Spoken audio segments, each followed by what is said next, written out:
siang dan salam sejahtera untuk kita sekalian. Salam, Om Swastiastu, Namo Buddhaya, Salam Kebajikan. Rekan-rekan, siang hari ini kami akan menyampaikan update perkembangan penanganan kasus penculikan yang terjadi pada tanggal 7 Desember 2022 dan dilaporkan kepada kami dengan model laporan model C. Ya, laporan model C itu adalah laporan kehilangan anak. Laporan model C pada tanggal 9 Desember 2022. Yang selanjutnya kami tidak lanjuti dengan laporan model A pada tanggal 12 atau 13 terkait dengan dugaan kasus penculikan terhadap korban M. Dari berbagai tahapan proses penyelidikan, identifikasi sampai dengan proses penyidikan yang dilakukan, di mana kita ketahui juga sebelumnya bahwa terduga pelaku yang juga merupakan seorang residivis kasus pencabulan terhadap anak di bawah umur yang terjadi pada tahun 2014 yang lalu dengan vonis 7 tahun dan dijalani masa hukuman di Lapas kelas 2A Bancai, Bandung, dan diperkirakan baru bebas sekitar tahun 2021. Kemudian tahapan selanjutnya dari apa yang sudah dilakukan oleh tim dan juga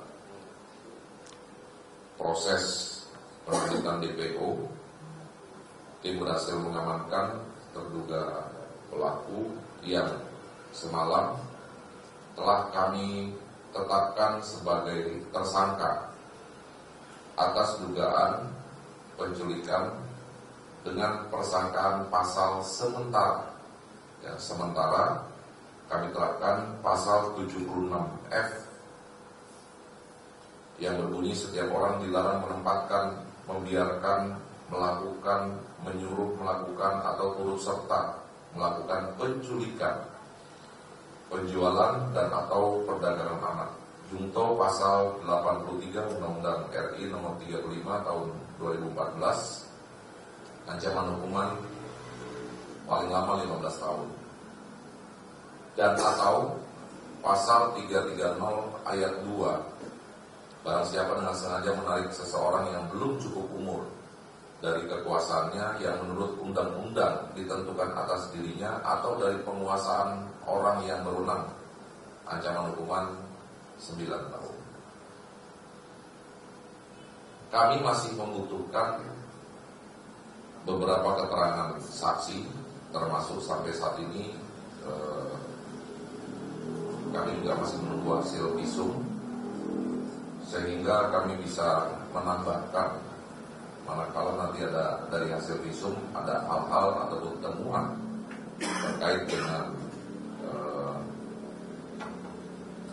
penculikan korban M, sebagaimana juga yang kami sampaikan kemarin bahwa pelaku diamankan di daerah Cipadu, ya, di mana modusnya juga pelaku membawa korban berpindah-pindah tempat, dan saat diamankan pelaku tidak memperlihatkan atau tidak sedang bersama dengan korban M,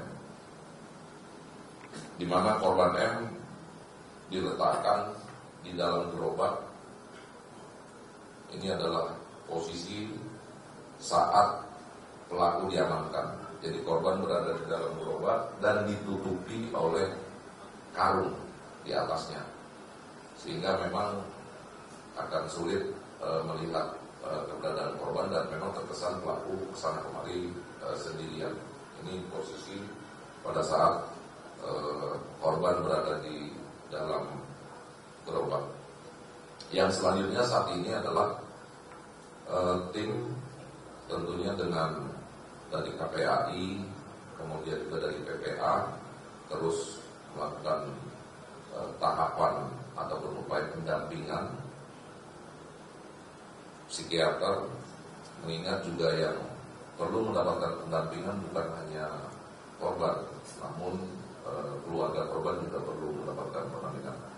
Bahkan per hari ini pun kita agendakan, kita juga akan melakukan pemeriksaan psikologi terhadap tersangka, mengingat latar belakang tersangka yang memang pernah terlibat kasus pencabulan terhadap anak di bawah umur.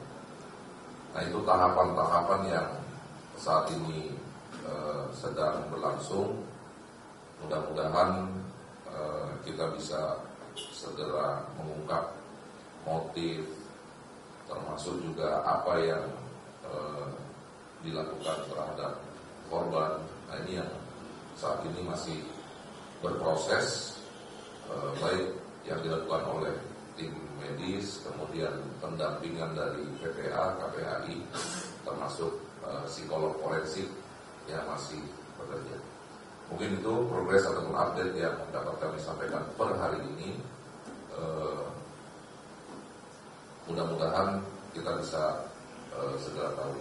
Intinya bahwa pada semalam kita telah menetapkan terduga pelaku menjadi tersangka atas dugaan pasal sementara pasal 76F yaitu pasal 83 Undang-Undang Republik Indonesia nomor 35 tahun 2014 dan juga atau pasal 330 ayat 2 KUHP. Saya itu yang dapat saya sampaikan. Terima kasih. Assalamualaikum warahmatullahi wabarakatuh.